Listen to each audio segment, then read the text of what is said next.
தற்போது கிடைத்த முக்கிய செய்தி. ரூபாய் 10.11 கோடி சொத்துக்களை முடக்கிய அமலாக்கத்துறையின் செயலால் வருத்தம் அளிப்பதாக இயக்குநர் சங்கர் தெரிவித்துள்ளார். தனது சொத்துக்களை முடக்கிய அமலாக்கத்துறையின் நடவடிக்கை வருத்தம் அளிப்பதாகவும், எந்திரன் கதை விவகாரத்தில் ஆரூர் தமிழ்நாடனின் மனுவை உயர்நீதிமன்றம் நிராகரித்துள்ளதாகவும் சங்கர் கூறியுள்ளார்.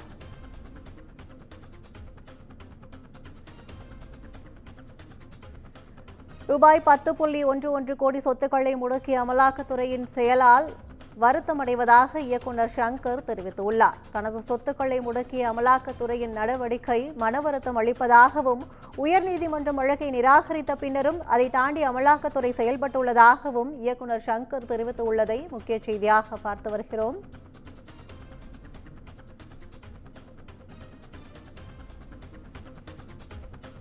ரூபாய் 10.11 கோடி சொத்துக்களை முடக்கிய அமலாக்கத்துறையின் செயலால் வருத்தமடைவதாகவும், தனது சொத்துக்களை முடக்கிய அமலாக்கத்துறையின் நடவடிக்கை மனம் வருத்தம் அளிப்பதாகவும் இயக்குநர் சங்கர் தெரிவித்துள்ளார்.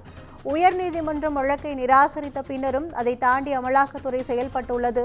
எந்திரன் கதை விவகாரத்தில் ஆரூர் தமிழ்நாடனின் மனுவை உயர்நீதிமன்றம் நிராகரித்துள்ளதாகவும் இயக்குநர் சங்கர் மன வருத்தத்தோடு கூறியுள்ளதை அண்மை செய்தியாக பார்த்துக் கொண்டிருக்கிறோம்.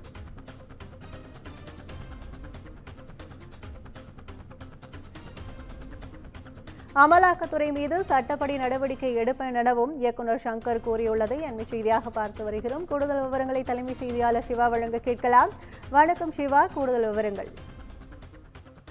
கற்பகம், இயக்குனர் சங்கரினுடைய சொத்துக்களை அமலாக்கத்துறை முடக்கி நேற்று தினம் ஒரு அறிவிப்பு வெளியிடப்பட்டிருந்தது. குறிப்பாக சுமார் 10 கோடி மதிப்பிலான அவருடைய சொத்துக்கள் முடக்கப்பட்டிருப்பதாக அமலாக்கத்துறை தெரிவித்திருந்தது. எனவே இந்த தகவல் அறிந்து இயக்குநர் சங்கர் தற்போது ஒரு அறிக்கையை வெளியிட்டிருக்கிறார். 10 கோடி ரூபாய் மதிப்பிலான தன்னுடைய சொத்துக்கள் முடக்கப்பட்டிருப்பது தனக்கு வருத்தத்தை ஏற்படுத்தியிருக்கிறது என்று குறிப்பிட்டிருக்கக்கூடிய அவர், தன்னுடைய சொத்துக்களை முடக்கிய அமலாக்கத்துறையினுடைய இந்த நடவடிக்கை மன வருத்தத்தையும் வேதனையையும் அளிக்கிறது என்று குறிப்பிட்டது மட்டுமல்லாமல், இது தொடர்பான வழக்கு ஏற்கனவே உயர்நீதிமன்றத்தில் நிராகரிக்கப்பட்ட பின்னரும் கூட அதையும் மீறி அமலாக்கத்துறை இவ்வாறு செயல்பட்டிருக்கிறது என்ற அவருடைய ஒரு கவலையையும் வருத்தத்தையும் இந்த கடிதத்தில் அவர் குறிப்பிட்டிருக்கிறார். எனவே இந்த குற்றச்சாட்டு தொடர்பாக ஏற்கனவே உயர்நீதிமன்றத்தில் ஒரு சிவில் வழக்கு நடத்தப்பட்டு அந்த சிவில் வழக்குல தீர்ப்பும் வழங்கப்பட்டிருக்கிறது என்பதை அவர் சுட்டிக்காட்டியிருக்கிறார். இருதரப்பு ஆதாரங்களையும் வாதங்களையும் நீதிமன்றம் ஆராய்ந்த பிறகுதான் எந்திரன் கதையினுடைய பதிப்புரிமை உரிமையாளராக தன்னை அறிவிக்க கோரி அரூரை சேர்ந்தவர் தாக்கல் செய்த அந்த மனுவை நிராகரித்திருந்தது உயர்நீதிமன்றம் என்று அவர் குறிப்பிட்டிருக்கிறார். அதோடு மட்டுமில்லாமல் இது தொடர்பாக ஏற்கனவே உயர்நீதிமன்றம் தன்னுடைய உத்தரவுல இந்த சொத்துக்கள் முடக்கம் தொடர்பான தீர்ப்பை வழங்கி அதனை நிறுத்தி வைக்க வேண்டும் என்று ஒரு கருத்துக்களை தெரிவித்திருந்தது என்றும், இந்த உண்மைகள் எல்லாம் கருத்தில் கொண்டு பதிப்புரிமை மீறல் எதுவும் நடக்கவில்லை என்று சிவில் நீதிமன்றத்தினுடைய தெளிவான சட்ட தீர்ப்பு இருந்த போதும் கூட அமலாக்கத்துறை தொடர்ச்சியான இது போன்ற ஒரு நடவடிக்கைகளால் நான் வருத்தமடைந்திருக்கிறேன், இது ஒரு அத்துமீறல் என்று அவர் குறிப்பிட்டிருக்கிறார். சட்ட செயல்முறையின் மீது அப்பட்டமான ஒரு துஷ்பிரயோகத்தை அமலாக்கத்துறை செய்திருக்கிறது என்று இயக்குநர் சங்கர் ஒரு குற்றச்சாட்டாகவே முன்வைத்திருக்கிறார்.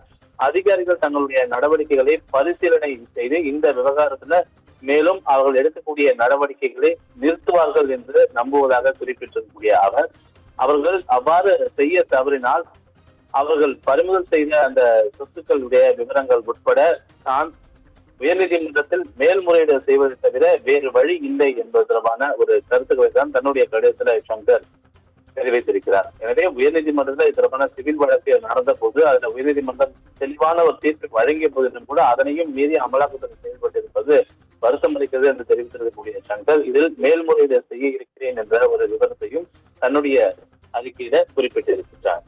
கற்பகம்.